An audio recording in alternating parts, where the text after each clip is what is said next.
Hello, I'm Ben Wattenberg. In theory, you should have just paid your taxes. Congratulations, and I hope you don't get audited. In a switch, last year it was the Internal Revenue Service that was getting audited by Congress. But are complaints about taxes anything new? Today we will look past the headlines and into the history books. Joining us to levy the tax judgments are Charles Adams, a visiting lecturer on U.S. tax history at the National Archives and author of For Good and Evil, The Impact of Taxes on the Course of Civilization, and Stephen Landsburg, professor of economics at the University of Rochester and author of The Armchair Economist and Fair Play, What Your Child Can Teach You About Economics, Values, and the Meaning of Life. The topic before this House, a representation of taxation, this week on Think Tank.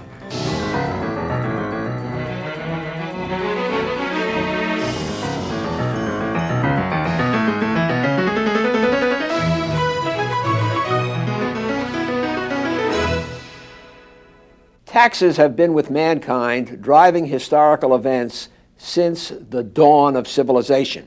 Sumerians left behind clay tablet recordings, one of which reads, "You can have a lord, you can have a king, but the man to fear is the tax collector."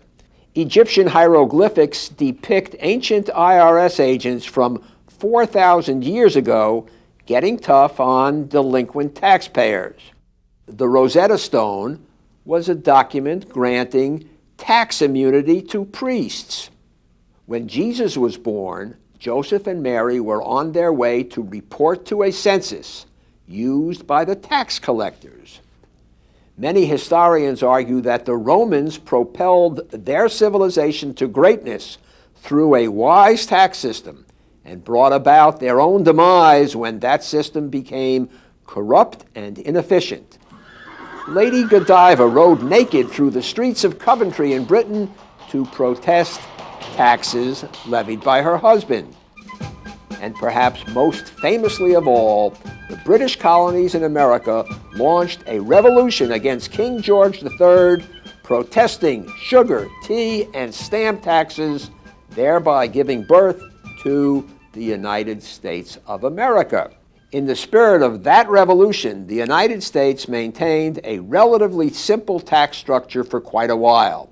In fact, it wasn't until 1913 that Americans had to pay income taxes. The crisis of the Great Depression and two world wars dramatically increased the size and scope of American government and consequently increased the magnitude of American taxation. Consider the tax situation today. The U.S. tax code and regulations are now over 17,000 pages long. Taxpayers spend over 5.4 billion hours a year preparing their taxes. Taxes are now so complicated that over 57 million Americans feel it necessary to use a professional tax preparer.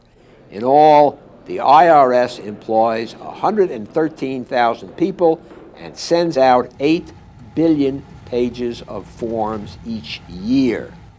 Gentlemen, with that background, welcome.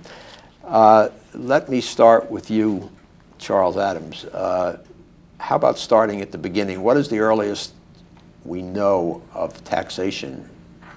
Well, the earliest recorded histories that we have are essentially tax histories. And as you mentioned about the Sumerians, they perhaps express what we have today. The man to fear is the tax collector. And I think that's just as true. We don't fear the FBI, we don't fear the president, we don't fear the Congress, but we do fear the tax collector. If you look back into ancient history, like back into Egypt, for example, the only tombs in Egypt that rivaled the pharaoh were the tombs of his chief tax collector. And over in Assyria, again, the only man who is pictured in the various reliefs we have that's the same size of the king is the tax collector. So the tax collector has always been extremely powerful and important person in society because taxes are what makes society run. The title of your book is about taxation includes the phrase for good and evil. Taxation can not only be necessary but good. Is that? Well, yeah, actually what comes to my mind is on the by the Acropolis in ancient Greece, there is a monument that is there today that says, "To the honest tax collector," which means that the ancient Greeks would honor a man who was a tax collector who was honest. And in Greece, the most noble men in society ran the tax bureau. It would be like today having Ronald Reagan as a commissioner of internal revenue, or maybe Winston Churchill as a commissioner in their later days. Did they have the same sort of arguments about what kind of taxation is the right kind? Should it be progressive? Should it be flat? Should it be a sales tax? Should it be an excise tax? Should it be a tariff? I mean, are these new arguments we have now, or is this just the same old recording? Well, actually, they labored with a question as to how could you have a civilized society and still have a free society? Because all the civilized societies had been produced by direct taxes. And they said that direct taxes produce tyranny. What is direct tax? A direct tax is a tax that is directly on a citizen. And they said that indirect taxes are consistent with freedom. And that's the same idea carried over to our founders and to the great sage of the Enlightenment, Montesquieu. He said direct taxes produce slavery and indirect taxes produce freedom. And that idea found its way into our Constitution. So they labored with the question. Stephen Landsburg, you had a particularly pained expression when Charles made this differentiation between direct and indirect taxes. Do I suspect that you don't buy that? I'm not convinced that indirect taxes are any less likely to lead to tyranny or to abuse than direct taxes. I think that the safeguard against tyranny, the safeguard against oppression, and the safeguard against overtaxation is not in the distinction between directness and indirectness, but in some kind of a system that's in place to make sure that one group of people can't vote to tax another group of people without any cost to themselves. Speaking again of the wisdom that's in the Constitution, we have in the Constitution a takings clause in the Fifth Amendment, which says that if the government wants to take your front lawn and turn it into a park, they can't do that without taxing a whole lot of other people in order to pay you for the value of your front lawn. That means that if the government wants to do something like this, if they want to do something that could be oppressive or destructive of liberty, they've got to hurt a lot of people, not just one person. And that, I think, is a very good safeguard. They're much more reluctant to do something that will make them unpopular with a large number of people than with a few. Now, when you have a tax system in place where it's possible to raise taxes on a small number of people and leave most people untouched, I think that is a recipe for abuse. That's why Doesn't that challenge the democratic ideal that people through a majority can tax each other?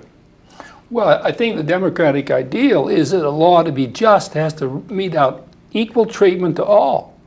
And again, in the Constitution, the Founding Fathers tried to do that with taxation. They said taxes should be uniform throughout the country. And if you read the debates, they said first common to all and uniform and equal. And they did this because of what was happening in France at the time, in which there were all classes of citizens that didn't have to pay tax or paid no tax or paid low tax. And they wanted taxes to be common to everybody.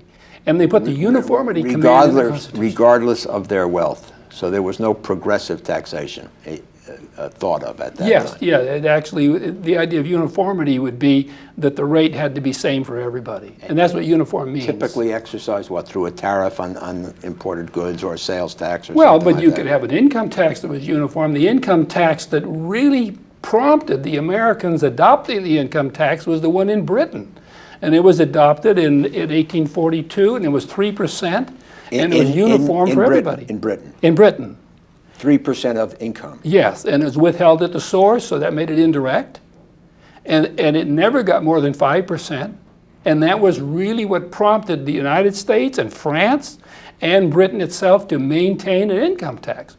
because the income tax was hated. You have to remember this was one of the most despised forms of taxes that were thought of in the 19th century. I mean, it was hated with a passion, and that's why it was so hard to adopt it. And that's why when it was adopted, everybody said it's a tax on the rich. Only the rich will pay. The 98% of the American people were exempt from the first income tax. You know, I want to come back to what you said about the democratic ideal. I have a daughter. I take my daughter to the playground. And when I listen to what parents tell their children at the playground, they never say that if another child has more toys than you do, that makes it okay to take some of them away.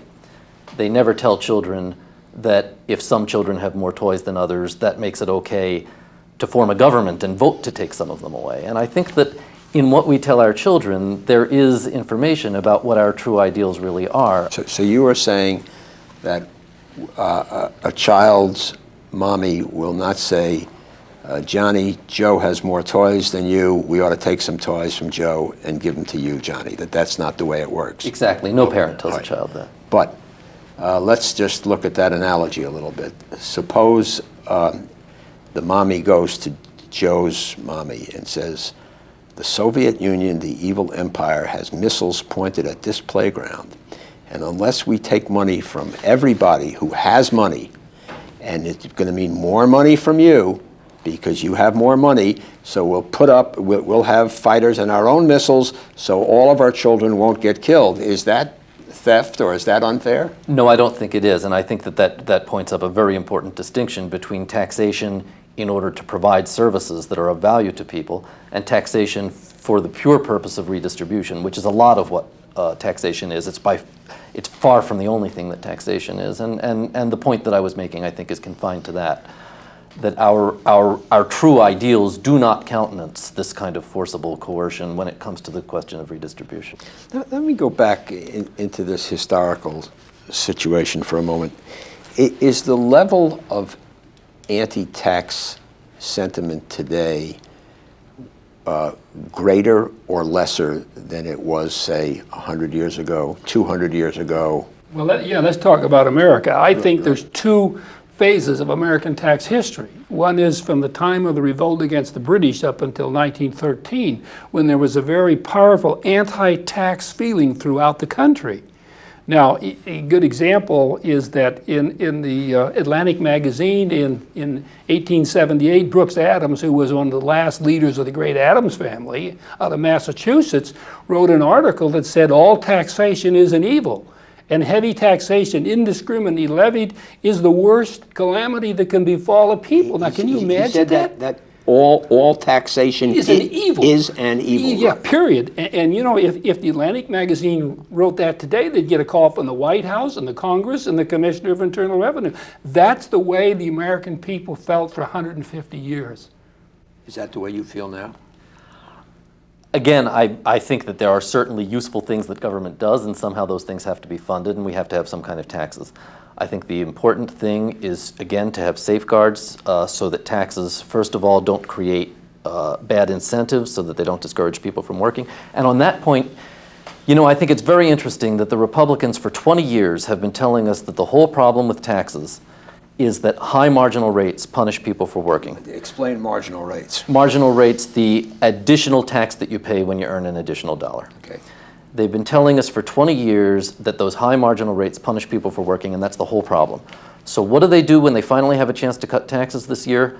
Half of this tax cut that we just got is this child tax credit where you get $500 for each child that you have. It does absolutely nothing, absolutely zero to cut marginal rates.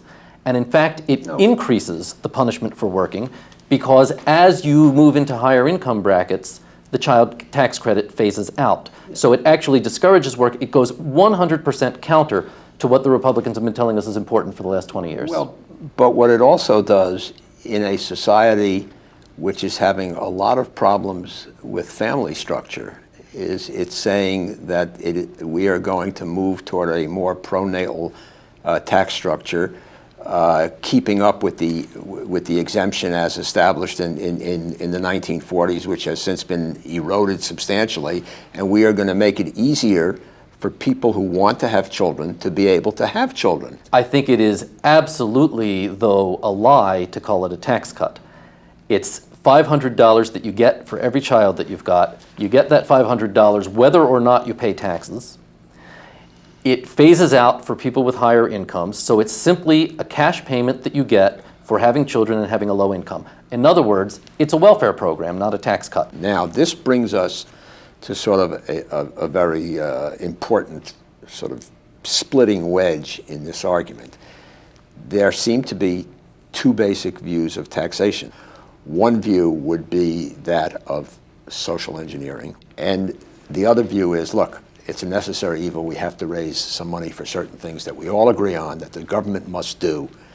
Now, what are the historical antecedents of that argument, Charles? Well, I suppose the one that comes to my mind is the story of ancient Rome and the rabble.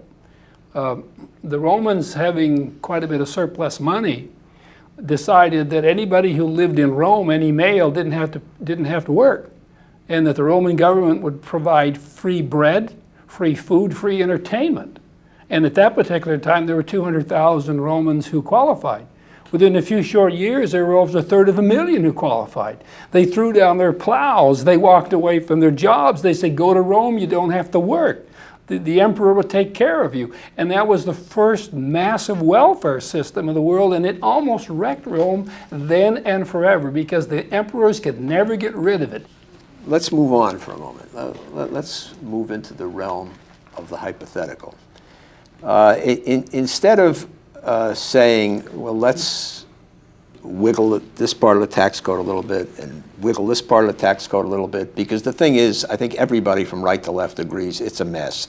It's this huge code with a gazillion loopholes. Suppose I asked each of you to say, look, forgetting ideology, or even with ideology, start from ground zero. Tell me a tax code that would work for the United States. Well, I would think, again, being a historian, that we'd look back in history at those nations that had the best tax systems. And I think that a good tax system will touch all of the wealth of a nation. And it will do so moderately, and it will do so fairly.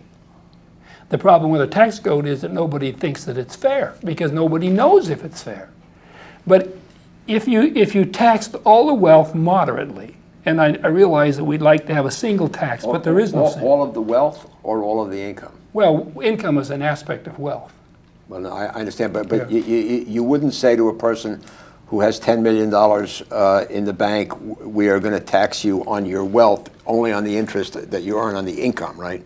Not necessarily. You might go for a wealth tax. You might say, I realize that these are somewhat painful ideas, but the British during the time they rose to greatness, unlike Europe, which had a brutal excise tax, the British had customs taxes. They had land taxes. They had house and window taxes. They had some excise taxes. And they had stamp taxes. So they had 5 taxes, none of which were too high, which produced the revenue to run the British Empire, make it the greatest nation on earth, and the rates were never high in any field. Now, the idea there is that you can't have a single tax. Was that in contradistinction to the other European Yes, nations? yeah. What did the other European nations? The other European nations had a heavy excise that taxed everything in sight. And every time something turned over, it was taxed. And it was a very destructive tax. That was the tax that brought down the collapse of the empire of the Spanish.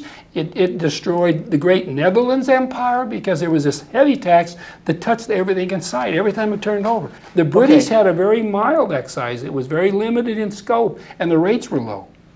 But you say that this nice tax system made England, or helped make England, a great power. That's and correct. I say the United States today, with its crazy quilt tax code, is 10 times more powerful, more influential, and greater than the English Empire ever was. Okay, but America's greatness is not because of its tax code. America's greatness is because of its people. It's the entrepreneurial, it's the ambitiousness of the American people. They're hardworking. It's the American people that make America great, and the government couldn't wreck it even if it tried. because it's the way the American people are. Now, I don't want to sound like waving the flag, but if you go to other countries... If there's any program on television that encourages waving the flag, you are on it. Okay, So that's all right. American people, because I've lived in foreign countries and I've known other people, and they just have the heart and soul to be successful, and even the government can't ruin it, and even the Internal Revenue Code, as rotten as it is, can't ruin it, because that's the strength of the American society. Okay, it is now your turn. The one thing I would impose on any real-world tax code is that there ought to be a cap. There ought to be some level at which, once you've paid a certain amount, say 5 times the average or 10 times the average, your obligation to society is fulfilled, and you can go on, and you don't have to pay any more taxes after that. So Bill Gates will pay his taxes, but he can end up with 46 billion, 86 billion, 500 billion. You don't care if Bill Gates, I'm using him as a metaphor as everybody does, owns half the damn country. That's right, and for 2 reasons. First, because I think that there is simply no moral basis for arguing that as his income goes up, his obligation to his countrymen goes up in tandem without any limit. Second, and more importantly, We have a limit. Now, you're just going way ahead of, you're saying, I mean, we don't have a 99% tax rate. We don't have an 89% But tax he pays rate. We have a 39% right, tax rate. 39% of whatever he earns. I mean, Right. surely there is some number of millions of dollars at which he has fulfilled his obligation to the rest of us. Why? But more importantly... Wait a minute, but why is it wrong if you say that 61% of what he earns he's going to keep, and 39% he's going to give to the government, whereas somebody who is making not $1 billion a year, but $30,000 a year or $40,000 a year only doesn't pay 39%, he pays 15%. What is so terrible about that? To me, it seems that the basis for any kind of tax like this has got to be that Bill Gates comes into this world with some obligation to his fellow citizens, and it's very hard for me to see how that obligation can be unlimited. There must be some point at which you've done what you are... It's limited to 39.6%. That's not a limit. Why not? A number of dollars is a limit. What about... Well, no, but you said 5 times the rate, not the limit. 5 times the average. Right. So it wouldn't be 39.6, it would be 32.1, but it would still be a rate, and if he made No, it would be a number of dollars, though. It would be 5 times the number of dollars that the average person pays.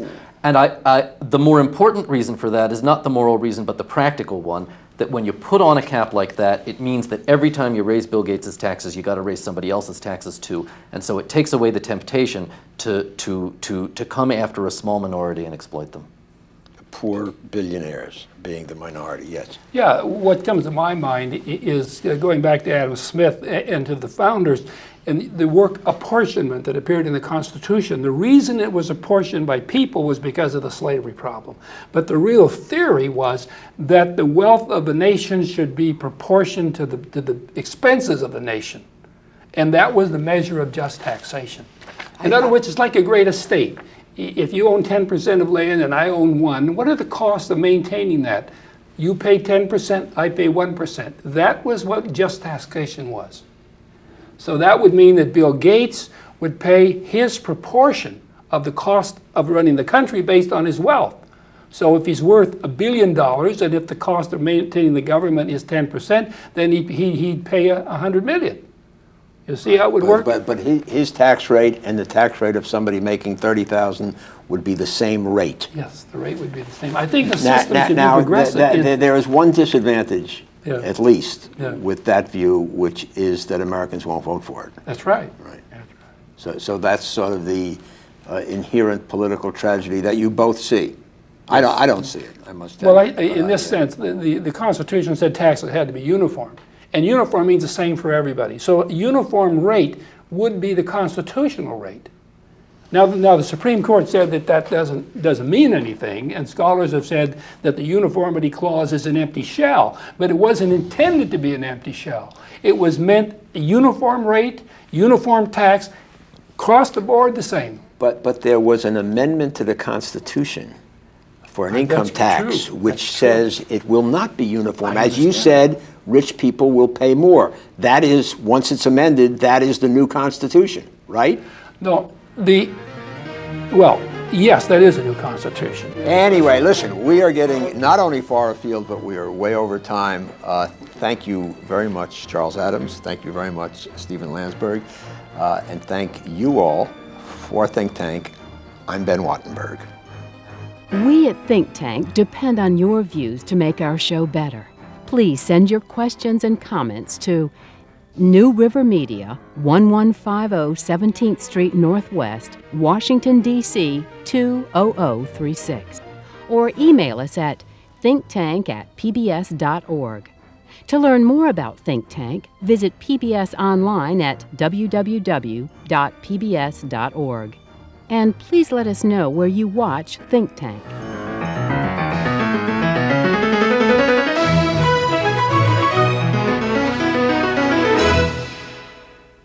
This has been a production of BJW Incorporated in association with New River Media, which are solely responsible for its content.